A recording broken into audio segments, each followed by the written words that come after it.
Okay, so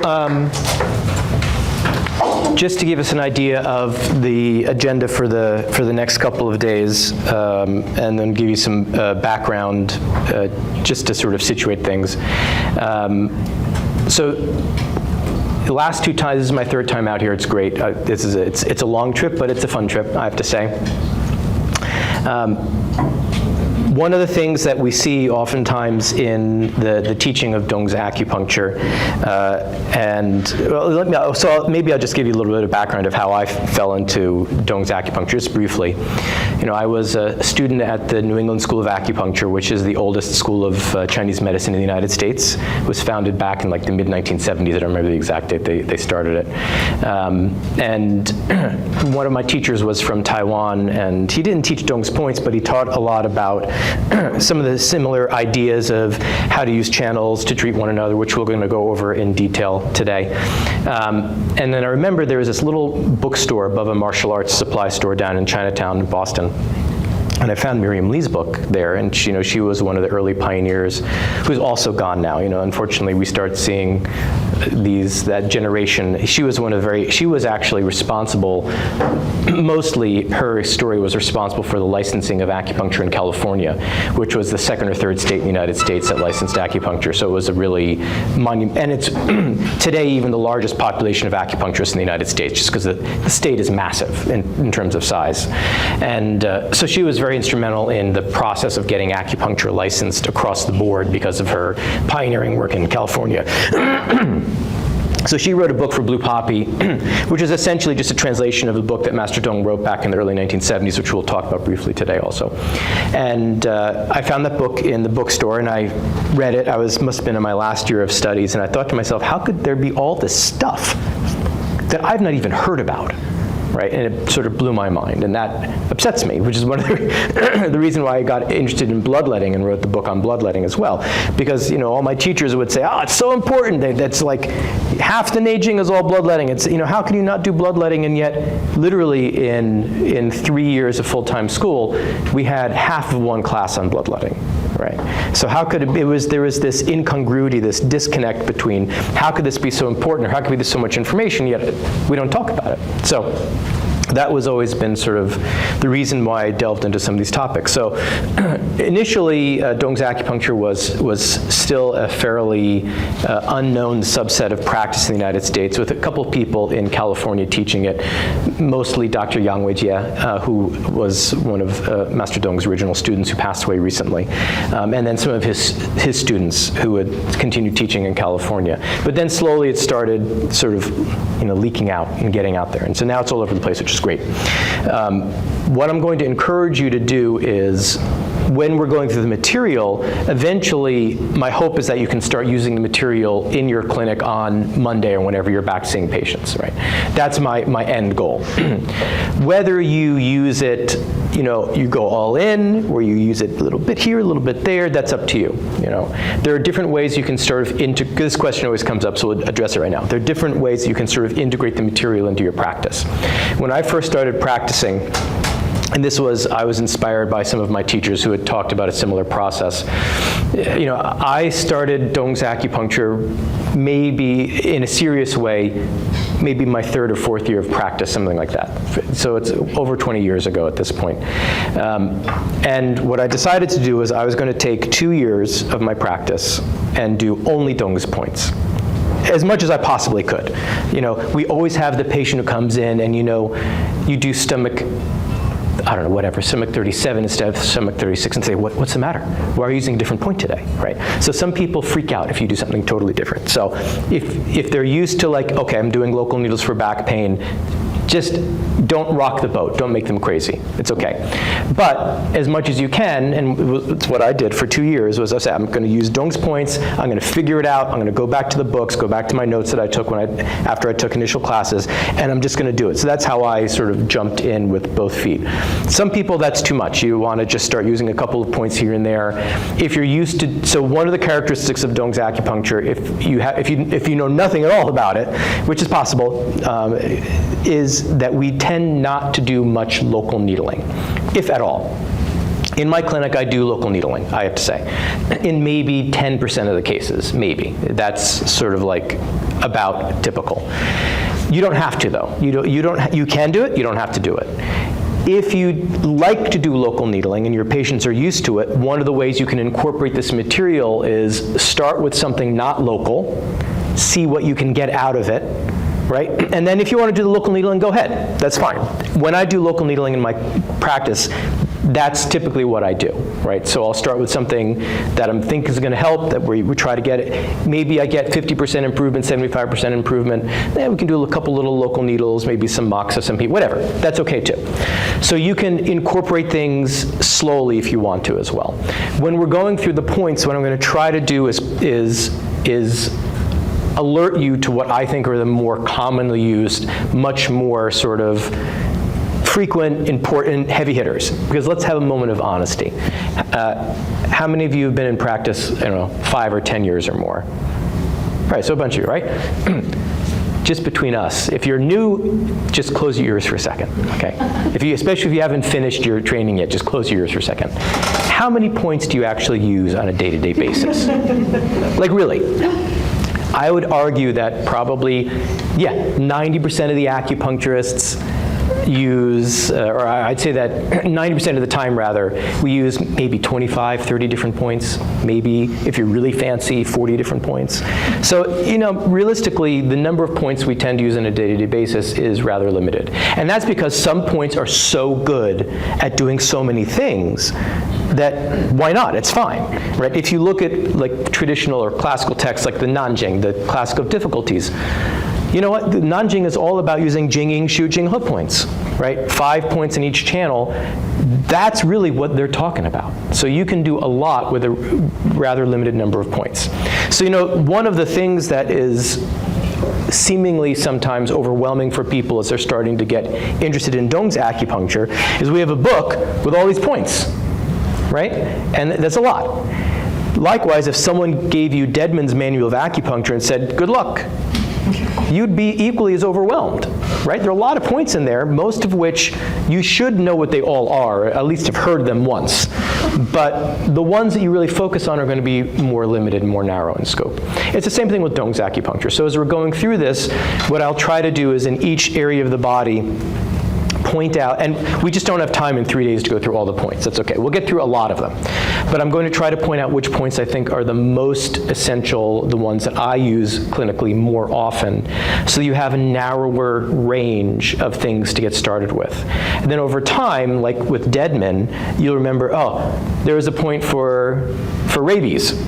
Maybe you're, I keep on saying, maybe you're in the mountains of Colorado with Patrick Swayze after the Russians have invaded the United States. Sorry for the pop culture reference if any of you don't know that movie. And you don't, maybe you have to remember what point can I use for rabies. There's a point for that. But maybe right now you can't remember it, but you know it's there, and it's on the gallbladder channel, so you're going to look it up. And that's okay. You can go look it up later. So some of the points, some points have a very, very wide-ranging effect. And this is one of the things that hopefully we can do better in a class than you can get just by looking at just this big book of points to begin with. Some points, I'm going to just put it in a terminology most of us understand. Some points are better for sort of root treatment and global regulation of the 5 Zang, the 5 organs. Master Dong's acupuncture is very much a 5-phase, 5 Zang organ-based system. Very, very much so. And we'll be talking about how we use 5 phases in terms of strategy of treatment and point selection, right? Because it's a big deal in Dong's acupuncture. So some points are going to be used more for global regulation of body systems, of organ systems, et cetera. Some points, that would be root treatment. Right? Some points are going to be useful more for very specific symptomatic treatment. Right? So there's a point, for example, on the thumb, and I'll be sure to mention it since I'm mentioning it now, that's called stop drooling. And guess what it's used for? Yeah, it's used for stop drooling. And I can tell you in my clinic, it's 100% effective because I've only used it like once or twice. Right? And it's one of those things, I had this patient years ago who came in as an auto mechanic. And he was under a car. He's still a patient of mine. He's one of my oldest patients. time-wise, not age-wise. And so he was under a car doing something, and I don't know, it was antifreeze or some sort of fluid got, like dripped in his mouth, got on his lips, and he was drooling all day long. So he came into the clinic that night, and he had this like tissue, and it was going like this. And I'm like, what happened? And so he told me the story, and he said, I think I have a point for that, hold on. So I went to look it up, because I couldn't, this is almost 20 years ago. I couldn't remember what point it was, but I knew there was a point that would do it. I'm like, all right, let's try it. Put it in, it was like shutting a faucet off. It was crazy, right?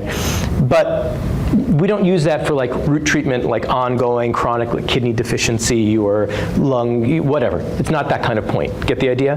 So like in TCM, gallbladder 2 is not going to do root treatment. Right, stomach 36 will do root treatment. So some points are going to be more for global organ regulation, for root treatment. Some points are more for really symptomatic manifestation. And some points are going to be very specific. So those very specific points, just know in the back of your head that you heard it once. But it's not going to be something you use every day. That you can go back and look at. So in your clinic, if you're new to practice, here's what you do. You're talking to the patient, say, let me go wash my hands one more time before we start. And you go look it up. Then you go back and you can apply the point, right? So we're going to try to, as we go through, point out which points are heavy hitters for root treatment, which are more symptomatic manifestation. Some points you can do both, and that's okay too, right? So if you can do root and branch in the same point selection, even better, right? One of the characteristics of Dong's points is fewer needles, if you can. You don't have to do that, so don't panic if you like to use more needles, or if you have that patient who says, why aren't you at 20 needles yet, right? It's not wrong to do more needles in and of itself if that is your approach. It's wrong to think that you need more needles to get good effect. That's what I'm going to try to model as well. One of my first, the first acupuncturist I saw as a patient back in like 1993 or whatever it was, I remember, I didn't know anything. I remember asking him, how many needles do you use? And he was a straight TCM guy from southern China. And he said, if your acupuncturist needs more than 10 needles, don't go to see them. It's like, oh, okay. So even before I was an acupuncturist, I had this in the back of my head. Master Tung, as you'll see, used really no more than 6 needles per treatment. And that's not 6 points bilateral. That's cheating. That's 12 needles. When he said 6 needles, he meant 6 needles. He oftentimes broke his treatments down. He didn't say it, but when we look at case histories that we have left from him, between sort of root and branch treatment, where he would do, say, whatever, someone has kidney deficiency, low back pain, whatever it is. He might do the points that are really for global kidney first, leave it in for a half hour, yank them out, and then put in like 1 or 2 points just for how am I going to get that part of the body to get the chi and blood moving to stop pain, right? So that was sort of his treatment style, and so we do have cases from his clinic that were recorded by his students. He actually didn't write anything, even his own book. It was all ghost-written by his students, and then other books written by his students. So we're going to try to get an idea of how to sort of manage that with some of the points as well. The last thing I'll say is that this is one of the classes that I like to teach the most. The last 2 times I was out here, we did what was more common in the teaching community, which is, I don't remember what we did, Georgina would remember. I think we did pain management, we did GYN, we did male fertility, we did, I don't know, something like that. We did specific topics, which is great, but then the problem is that some people who come to those classes will sort of really get it. I would say the majority, though, will go home with some tricks in their pocket. Oh, it's infertility, I'm going to use this point, without understanding how that point can do more than just infertility. See what I say? So this kind of class where we're really trying to get a hands on a wider range of points, at least have you hear about them one time through, go through bloodletting for those of you who are staying. I think most of you are staying for the bloodletting day. It gives us, I think, a better sort of insight into the field so that when you have the opportunity to read a book on GYN or pain management, you'll understand the inner workings of what we're trying to do a little bit better. So if there's some of you out there who really want to sort of adopt this as a systems approach to acupuncture, this is the class I think that will best get us to that point. The other thing that I'll say, and this is the last thing, and we'll get to the notes, is that even if you never do Dong's acupuncture in your clinic, because chances are some people here will say, oh, it's kind of interesting, but I'm not going to really do much beyond maybe a couple of points. that's okay as well. If what we do over the next couple of days sort of forces you or inspires you or whatever you want to say, some people go kicking and screaming into it, to reevaluate what you're already doing so you can understand what you're already doing in perhaps a slightly different or better way, that's a win as well. Right, totally. So even if you never use the points, if it sort of really reframes, how am I looking at acupuncture points and what am I doing when I'm doing the intervention, then that is still a worthwhile outcome of the class. What I've started teaching over the last, really only the last 2 or so years, is more of a deep dive using the principles we're going to be talking about today. And I will also say that none of the principles we talk about today will in any way violate core principles as set out in books like the Neijing, Nanjing, etc. Right? It all goes back to really, really core principles of yin-yang and 5 phases. It's just how are we playing with those ideas maybe in a slightly different way. But nothing violates core principle. If it violates core principle, then it's not Chinese medicine. Right?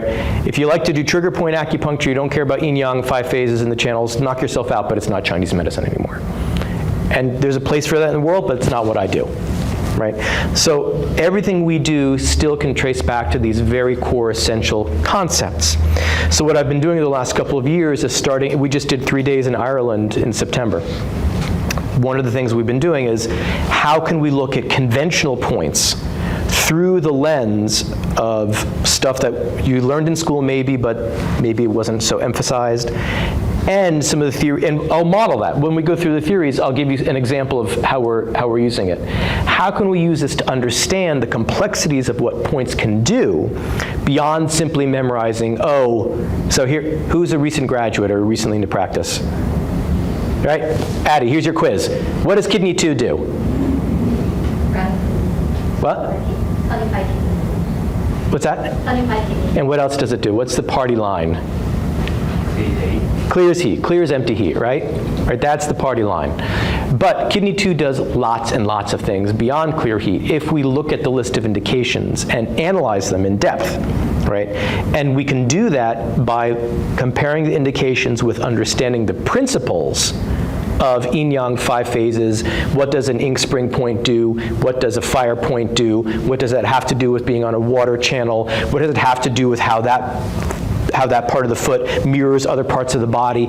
It really can be, it's very interesting, right? So you can use any of the principles we're talking about to go back and evaluate conventional acupuncture points. It's not in our handout, but I'll pull up like an example of a spreadsheet I did for spleen 5, because I had like a 3-page long spreadsheet. How do you analyze spleen 5? And it's fascinating. You can do that with any point. So what I'm going to do for you, since I was a high school teacher a long time ago, you're going to do homework, and you're going to go home. I used to do this with my doctoral students in Seattle. You're going to go home, and I want you to analyze, it's optional, of course, at least one Dong's point through all of this stuff. Then you can go, the book does it, you can go check your work, and then take a conventional TCM point and go analyze it in depth through the lens of what we're going to be talking about. And that project, I think, it makes acupuncture much more interesting. And the second thing it'll do is it'll make acupuncture much more flexible, right? So rather than memorizing liver 3 moves the liver, which it does, but it does so much more.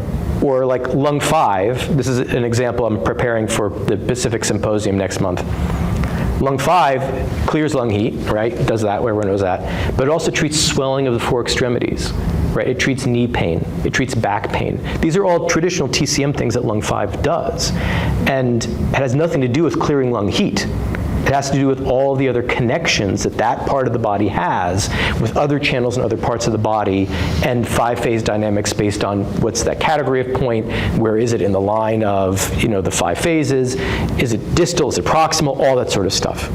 That's what is the underlying principles that I'll try to model again for not only Dong's acupuncture, but regular acupuncture as well. So I'm going to tell you right now, it's just advertising.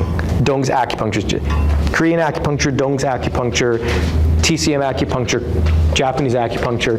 If you understand yin-yang and 5 phases deeply, You should be able to look at any like Korean, whatever, the Saam acupuncture, and say, you know what, it might not be how I would do it, but I get it. I understand what they're trying to do. Right? Or you can look at a TCM treatment. If a TCM acupuncturist can't look at Dong's acupuncture and say, you know what, I wouldn't do it that way, but I understand what you're trying to do, then they don't understand TCM acupuncture well.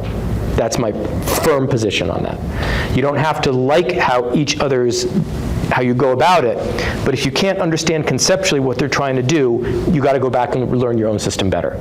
So hopefully this will start that process for all of us. And it's an ongoing process for me. I don't understand everything, but I know that there's a reason why, and I want to understand it. Get the idea?